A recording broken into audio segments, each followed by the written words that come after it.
नमस्ते। मैं डॉक्टर सोमवीर आर्य एक बार फिर से आप सभी का योग जिज्ञासुओं का योग दर्शन की व्याख्यानमाला में स्वागत करता हूं। आज हम बात करेंगे विभूतिपाद के 53वें सूत्र की, जिसमें विवेक ज्ञान से किस प्रकार का लाभ मिलता है, किस प्रकार से हम जाति, लक्षण, देश जो एक समान प्रतीत होते हैं, कई बार जिनमें भेद नहीं किया जा सकता, उनको किस प्रकार से हमको अलग अलग समझने का जो ज्ञान हमें प्राप्त होता है, उसको अलग अलग समझने की क्वालिटी हमारे अंदर डेवलप होती है, वो विवेक ज्ञान से उत्पन्न होती है, जिसका इस सूत्र के माध्यम से इसको बताया गया है। चलिए जानते हैं सूत्र को, फिर उसकी व्याख्या को। जाति लक्षण देश है, अन्यथा अन्वच्छेदात तुल्यो ततः प्रति प्रति, अर्थात जाति के आधार पे, यानी कि कोई समूह होता है, एक जैसा समूह दिखता है, यानी गधा घोड़ा हम एक ही उसको मानते हैं क्योंकि एक ही जाति के दिखते हैं हमें, या जिस प्रकार से भैंस भैंसा या फिर गायें होती है, इस प्रकार की जो बहुत सारी गायें अलग अलग नस्ल की होती, तो यानी कि जाति तो एक ही हुई ना, तो उन जातियों में कई बार हम भेद नहीं कर पाते। उसी प्रकार लक्षण, यानी कि एक जैसे लक्षण हमें प्राप्त दिखते हैं, कई बार एक जैसे लक्षण दिखते हैं तो उन लक्षणों में भी हम भेद नहीं कर पाते, यानी कि सिम्टम्स एक जैसे दिखते हैं, बीमारियों के सिम्टम दिखते हैं या किसी और चीज़ के सिम्टम हमें दिखते हैं। जैसे आप देखिए, जो भाप होती है वो गर्म पानी से भी उठती है, या फिर कोई ताज़ा पानी कहीं से गिर रहा होता है उसमें से भी भाप उठती हमें दिखती है, और भाप को कई बार हम धुआं समझने की भूल भी कर लेते हैं। यदि कहीं पे बहुत दूर धुआं उठ रहा हो तो हम उसको आग भी समझ सकते हैं, लेकिन वो धुआं धुंध का भी हो सकता है, धूल का भी हो सकता है। तो इस प्रकार से हम अलग अलग चीज़ों को एक लक्षण के माध्यम से, अलग अलग अनुमान के माध्यम से उसको मानते हैं, जिसमें भेद नहीं किया जा सकता। देश है, यानी कि स्थान, एक स्थान को देख करके हमें लगता है कि ऐसा स्थान वहाँ था, ऐसा स्थान वहाँ था, उसमें भी हम भेद नहीं कर पाते। जिसके लिए कहा अन्यथा अन्वच्छेदात, यानी कि जिसमें भेद नहीं किया जा सकता।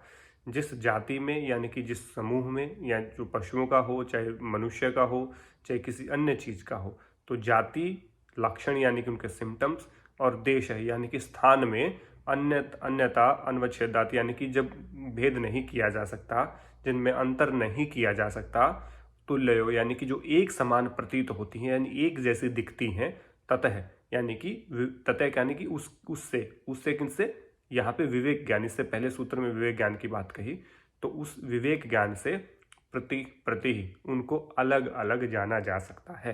तो ये इस बात को कहा। तो बहुत उलझा हुआ सूत्र नहीं है, बहुत सुलझा हुआ सूत्र है, बस बड़ा सूत्र है, इसलिए कई बार कंफ्यूजन हो जाता। तो एक एक शब्द को हम समझेंगे।